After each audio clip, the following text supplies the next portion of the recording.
ಕೇಳಪ್ಪ ಇಲ್ಲಿ ಸುಮ್ಮನೆ ನಿಮ್ಮ ಪ್ರಶ್ನೆಗಳು ಕೇಳಕ್ಕೆ ಕೇಳ್ರಿ ಇಲ್ಲಿ.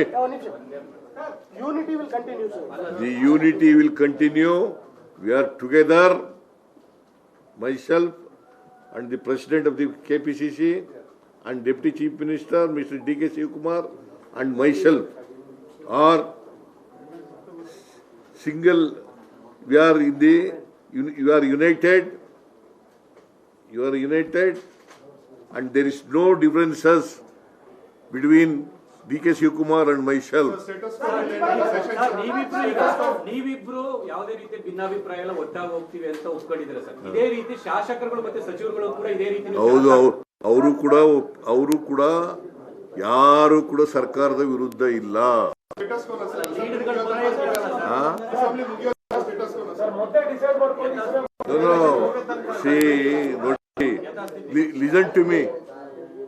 Listen to me. See, the High Command, whatever decision it takes, both of us will obey. Sir, DK sir. Sir, DK sir. ಕೊಟ್ಟ ಮಾತಿನ ಚರ್ಚೆಗೆ ಪರಿಹಾರ ಏನಾದರೂ ಸರ್, ಕೊಟ್ಟ ಮಾತಿನ ಚರ್ಚೆ ಏನ್ ಕೊಟ್ಟ ಮಾತು? ಹೈಕಮಾಂಡ್ ಹೇಳಿದ್ರೆ ಮಾಡ್ತೀವಿ ಅಂತ ಹೇಳಿದ್ಮೇಲೆ ಕೊಟ್ಟ ಮಾತಿನಂತೆ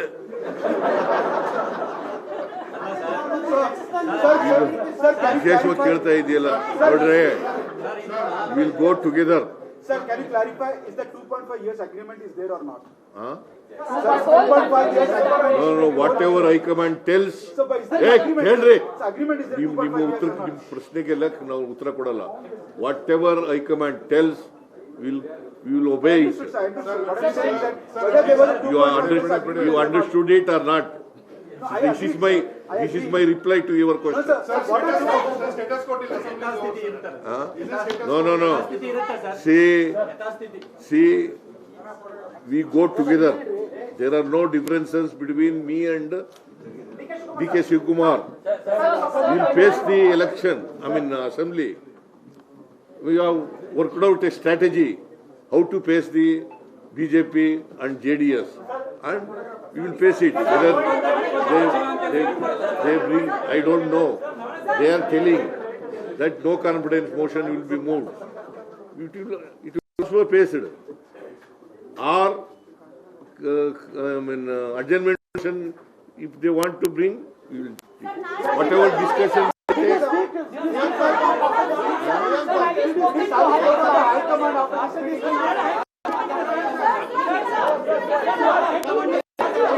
ಹೈಕಮಾಂಡ್ ಏನ್ ಹೇಳ್ತಾರೆ ಅದನ್ನ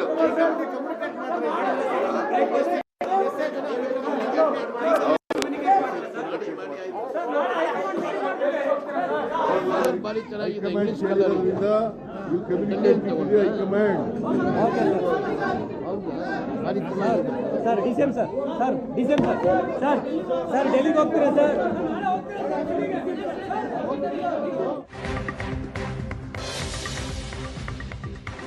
ಅಲ್ಲಿಗೆ ಬೆಳಗಾವಿಯ ಅಧಿವೇಶನ ಮುಗಿಯುವವರೆಗೂ ಕೂಡ ಯಥಾಸ್ಥಿತಿ, ಸ್ಟೇಟಸ್ ಕೋ. ಸದ್ಯದ ಆಂತರಿಕ ಸಂಘರ್ಷ ಏನಿದೆ ಅದಕ್ಕೆ ಅಲ್ಪ ವಿರಾಮ ಬಿದ್ದಿದೆ ಅನ್ನೋದು ಸ್ಪಷ್ಟ. ಅಲ್ಪ ವಿರಾಮ ಬಿದ್ದಿದೆ. ಐ ರಿಪೀಟ್, ಅಲ್ಪ ವಿರಾಮ, ಪೂರ್ಣ ವಿರಾಮ ಅಲ್ಲ, ಅಲ್ಪ ವಿರಾಮ ಬಿದ್ದಿದೆ. ಅಧಿವೇಶನ ಮುಗಿಯುವವರೆಗೂ ಕೂಡ ಯಾವ ಬದಲಾವಣೆಯೂ ಕೂಡ ಆಗಲ್ಲ ಅನ್ನೋದು ಇಬ್ಬರ ಮಾತಿನಲ್ಲಿ ಕೇಳಿಸ್ತಾ ಇರುವಂತ ಧ್ವನಿ. ಇಬ್ಬರು ಮಾತನಾಡುವಾಗಲೂ ಕೂಡ ಅದೊಂದು ಸ್ಪಷ್ಟ ಆಗ್ತಿದೆ. ಅಧಿವೇಶನ ಎದುರಿಸ್ತೀವಿ. ಬಿಜೆಪಿ ಮತ್ತು ಜೆಡಿಎಸ್ ನೋ ಕಾನ್ಫಿಡೆನ್ಸ್ ಮೋಷನ್, ಅವಿಶ್ವಾಸ ನಿರ್ಣಯವನ್ನೇನಾದರೂ ಮೂವ್ ಮಾಡಿದ್ರೆ ಅದನ್ನ ನಾವು ಒಗ್ಗಟ್ಟಾಗಿ ಅದನ್ನು ಎದುರಿಸ್ತೀವಿ, ಇಬ್ಬರು ಜೊತೆಗೆ ಹೋಗ್ತೀವಿ ಅಂತ ಮುಖ್ಯಮಂತ್ರಿ ಮತ್ತು ಉಪಮುಖ್ಯಮಂತ್ರಿ ಜಂಟಿ ಸುದ್ದಿಗೋಷ್ಠಿಯನ್ನು ನಡೆಸಿ ಹೇಳಿದ್ದಾರೆ. ಏನೇ ಗೊಂದಲಗಳಿದ್ರೂ ಕೂಡ ನಾಳೆಯಿಂದ ಇರೋದಿಲ್ಲ ಅಥವಾ ಇವತ್ತಿನಿಂದ ಇರೋದಿಲ್ಲ ಅನ್ನೋದು ಮುಖ್ಯಮಂತ್ರಿ ಮತ್ತು ಉಪಮುಖ್ಯಮಂತ್ರಿ ಕೊಟ್ಟಿರುವಂತ ಸ್ಪಷ್ಟನೆ ಸುದ್ದಿಗೋಷ್ಠಿಯಲ್ಲಿ. ಬೆಳಗಾವಿನಲ್ಲಿ ಪ್ರಾರಂಭ ಆಗ್ತದೆ. ನಾವು ಅಲ್ಲೂ ಕೂಡ ವಿರೋಧ ಪಕ್ಷದವರನ್ನು ಭಾಳ ಸಮರ್ಥವಾಗಿ ಇಲ್ಲಿವರೆಗೂ ಎದುರಿಸಿದ್ದೀವಿ, ಮುಂದೇನೂ ಕೂಡ ಎದುರಿಸ್ತೀವಿ. ಅದು BJP ಇರ್ಬೋದು, JDS ಇರ್ಬೋದು. ಸುಳ್ಳು ಅಪಪ್ರಚಾರಗಳನ್ನು, ಸುಳ್ಳುಗಳನ್ನು, ಆರೋಪಗಳನ್ನು, ಸುಳ್ಳು ಅಪವಾದಗಳನ್ನು ಮಾಡ್ತಕ್ಕಂಥದ್ದು BJPಯವರ ಚಾಳಿ, JDSನವರ ಚಾಳಿ. ಇವರಿಬ್ಬರನ್ನೂ ಕೂಡ ಭಾಳ ಸಮರ್ಥವಾಗಿ ನಮ್ಮ ಸರ್ಕಾರ ಎದುರಿಸ್ತದೆ. ನಾನು DCM ಇಬ್ಬರೂ ಕೂಡ, DK ಶಿವಕುಮಾರ್ ಇಬ್ಬರು ಕೂಡ ಇವರನ್ನು ಅಸೆಂಬ್ಲಿನಲ್ಲಿ ಭಾಳ ಸಮರ್ಥವಾಗಿ ಎದುರಿಸ್ತೇವೆ. ಅದಕ್ಕೆ ಬೇಕಾದಂಥ ಸ್ಟ್ರಾಟಜಿ ಏನು ಬೇಕು ಅದನ್ನು ಮಾಡಿದ್ದೀವಿ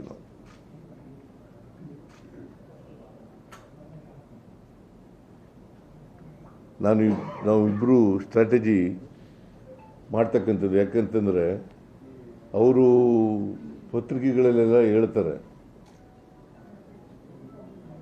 ನಾವು ನೋ ಕಾನ್ಫಿಡೆನ್ಸ್ ಮೋಷನ್ ಮೂವ್ ಮಾಡ್ತೀವಿ. ಇದು ಇಂಪಾಸಿಬಲ್. ನಾವು 142 ಜನ ಇರತಕ್ಕಂಥದ್ದು, ಅವರಿರೋದು 64 ಜನ ಮಾತ್ರ. ಅಧಿವೇಶನ ಮುಗಿಯುವವರೆಗೂ ಕೂಡ ಕದನ ವಿರಾಮ ಇದು. ಮತ್ತೆ ಹೈಕಮಾಂಡ್ ಅಂಗಳಕ್ಕೆ ಕರ್ನಾಟಕ ನಾಯಕತ್ವದ ಸಂಘರ್ಷ, ಅಥವಾ ಹೈಕಮಾಂಡ್ ಹೇಳಿದಾಗ ನಿರ್ಧಾರ ಅನ್ನೋ ರೀತಿಯಲ್ಲಿ. ಸದ್ಯಕ್ಕಂತೂ ಯಾವ ಬದಲಾವಣೆಯೂ ಇಲ್ಲ, ಯಾವ ಬೆಳವಣಿಗೆಯೂ ಇಲ್ಲ, ಎಂಥದ್ದೂ ಇಲ್ಲ ಅಂತ ಇಬ್ಬರೂ ನಾಯಕರು ಹೇಳ್ತಾ ಇದ್ದಾರೆ. ಬೆಳಗಾವಿ ಅಧಿವೇಶನ ಮತ್ತು ಸ್ಥಳೀಯ ಸಂಸ್ಥೆಗಳ ಎಲೆಕ್ಷನ್ ನಾವು ಕಾನ್ಸಂಟ್ರೇಟ್ ಮಾಡ್ತಾ ಇದ್ದೀವಿ ಅಂತ ಇಬ್ಬರು ಸುದ್ದಿಗೋಷ್ಠಿಯಲ್ಲಿ ಹೇಳಿರೋದು ವಿಚಾರ. ಹೈಕಮಾಂಡ್ನವರು ಏನು ಹೇಳ್ತಾರೆ ಹಾಗೆ ಕೇಳೋದು. ಹೈಕಮಾಂಡ್ನವರು ಏನು ಹೇಳ್ತಾರೆ ಅದನ್ನು ಕೇಳೋದು. ಹೈಕಮಾಂಡ್ನವರು ಬಹುಶಃ ಈಗ ಅಸೆಂಬ್ಲಿ ಇರೋದ್ರಿಂದ ನಮಗೆ ಇಬ್ಬರಿಗೂ ಕೂಡ ಈ ಗೊಂದಲಗಳೇನಿದ್ದಾವೆ ಇದನ್ನು ತಿಳಿ ಮಾಡ್ತಕ್ಕಂಥ ಕೆಲಸವನ್ನು ಮಾಡಿ ಅಂತ ಹೇಳಿದ್ದಾರೆ. ನಾಳೆಯಿಂದ ಯಾವುದೇ ಗೊಂದಲ ಇರಲ್ಲ. ನಿಮ್ಮ ಮೂಲಕ ಹೇಳ್ತಾ ಇದ್ದೀನಿ, ಈಗಲೂ ಇಲ್ಲ, ಆದರೆ ಕ್ರಿಯೇಷನ್ ಆಗಿಬಿಟ್ಟಿದೆ ಗೊಂದಲಗಳು. ಹೈಕಮಾಂಡ್ನವರು ಏನು ಹೇಳ್ತಾರೆ ಹಾಗೆ ಕೇಳೋದು. ಹೈಕಮಾಂಡ್ನವರು ಏನು ಹೇಳ್ತಾರೆ ಅದನ್ನು ಕೇಳೋದು. ಹೈಕಮಾಂಡ್ನವರು ಬಹುಶಃ ಈಗ ಅಸೆಂಬ್ಲಿ ಇರೋದ್ರಿಂದ ನಮಗೆ ಇಬ್ಬರಿಗೂ ಕೂಡ ಈ ಗೊಂದಲಗಳೇನಿದ್ದಾವೆ ಇದನ್ನು ತಿಳಿ ಮಾಡ್ತಕ್ಕಂಥ ಕೆಲಸವನ್ನು ಮಾಡಿ ಅಂತ ಹೇಳಿದ್ದಾರೆ. ನಾಳೆಯಿಂದ ಯಾವುದೇ ಗೊಂದಲ ಇರಲ್ಲ. ನಿಮ್ಮ ಮೂಲಕ ಹೇಳ್ತಾ ಇದ್ದೀನಿ, ಈಗಲೂ ಇಲ್ಲ, ಆದರೆ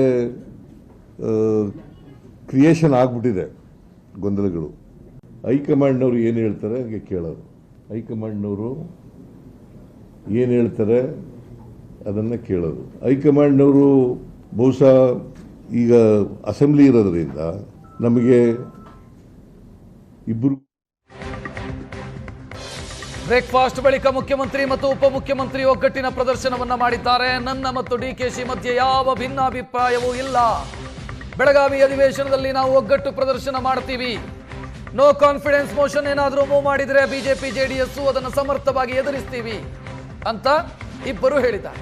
ಸರ್ಕಾರದ ವಿರುದ್ಧ ಸುಳ್ಳು ಅಪವಾದ ಹೊರಿಸೋದು BJPಯ ಚಾಳಿ. ನೋ ಕಾನ್ಫಿಡೆನ್ಸ್ ಮೋಷನ್ ಇರಬಹುದು, ಅಡ್ಜರ್ಮೆಂಟ್ ಮೋಷನ್ ಇರಬಹುದು, ಯಾವುದನ್ನು ಮೂವ್ ಮಾಡಿದರೂ ಕೂಡ ನಾವು ಅದನ್ನು ಫೇಸ್ ಮಾಡ್ತೀವಿ. ಅವಿಶ್ವಾಸ ನಿರ್ಣಯ ಇರಬಹುದು, ಏನೇ ಇರಬಹುದು, ಸೆಷನ್ ಅನ್ನು ನಾವು ಸಮರ್ಥವಾಗಿ ಫೇಸ್ ಮಾಡ್ತೀವಿ ಅಂತ ಹೇಳಿದ್ದಾರೆ. ಕೆಲವು ಚರ್ಚೆ ಮಾಡಿದ್ದೀವಿ. ಕೆಲವು ಗೊಂದಲಗಳು ನಿರ್ಮಾಣ ಆಗಿದ್ದಾವೆ. ಇತ್ತೀಚಿನ ದಿನಗಳಲ್ಲಿ ಸುಮಾರು 1 ತಿಂಗಳಿಂದ ಗೊಂದಲಗಳು ನಿರ್ಮಾಣ ಆಗಿದ್ದಾವೆ. ನಾವು ಇಬ್ಬರೇ ಕೂತ್ಕೊಂಡು ಮಾತಾಡೋದು. ನಮ್ಮ ಉದ್ದೇಶ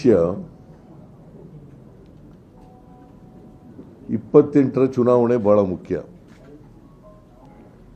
ಲೋಕಲ್ ಬಾಡೀಸ್ ಚುನಾವಣೆ ಭಾಳ ಮುಖ್ಯ. ಕಾರ್ಪೊರೇಷನ್ ಚುನಾವಣೆ ಮತ್ತು ತಾಲೂಕು ಪಂಚಾಯತ್, ಜಿಲ್ಲಾ ಪಂಚಾಯತಿ ಚುನಾವಣೆ, ಗ್ರಾಮ ಪಂಚಾಯತ್ ಚುನಾವಣೆ ಇವು ಭಾಳ ಮುಖ್ಯ. ಅದರ ಬಗ್ಗೆನೂ ಕೂಡ ಚರ್ಚೆ ಮಾಡೋದು. 28ರ ಚುನಾವಣೆಯಲ್ಲೂ ಕೂಡ ಕಾಂಗ್ರೆಸ್ಸನ್ನು ಅಧಿಕಾರಕ್ಕೆ ತರಬೇಕು ಅಂತಕ್ಕಂಥದ್ದು ಚರ್ಚೆ ಮಾಡಿದ್ದೇವೆ. ನಾವಿಬ್ಬರು DK ಶಿವಕುಮಾರ್ ಅವರು, ನಾನು ಹೇಗೆ ಅಸೆಂಬ್ಲಿ ಚುನಾವಣೆಯಲ್ಲಿ 2023 ಅಸೆಂಬ್ಲಿ ಚುನಾವಣೆಯಲ್ಲಿ ಕೆಲಸ ಮಾಡೋದು ಒಟ್ಟಿಗೆ, ಅದೇ ರೀತಿಯಲ್ಲಿ ಮುಂದೆನೂ ಕೂಡ ಒಟ್ಟಿಗೆ ಹೋಗ್ತಕ್ಕಂಥದ್ದನ್ನು ತೀರ್ಮಾನ ಮಾಡಿದ್ದೀವಿ. ನಮ್ಮಲ್ಲಿ ಯಾವುದೇ ಡಿಫರೆನ್ಸಸ್ ಇಲ್ಲ. ನನಗೆ ಡಿ ಕೆ ಶಿವಕುಮಾರ್ಗೆ ಯಾವುದೇ ಡಿಫರೆನ್ಸಸ್ ಇಲ್ಲ. ಇವತ್ತಿನವರೆಗೂ ಡಿಫರೆನ್ಸ್.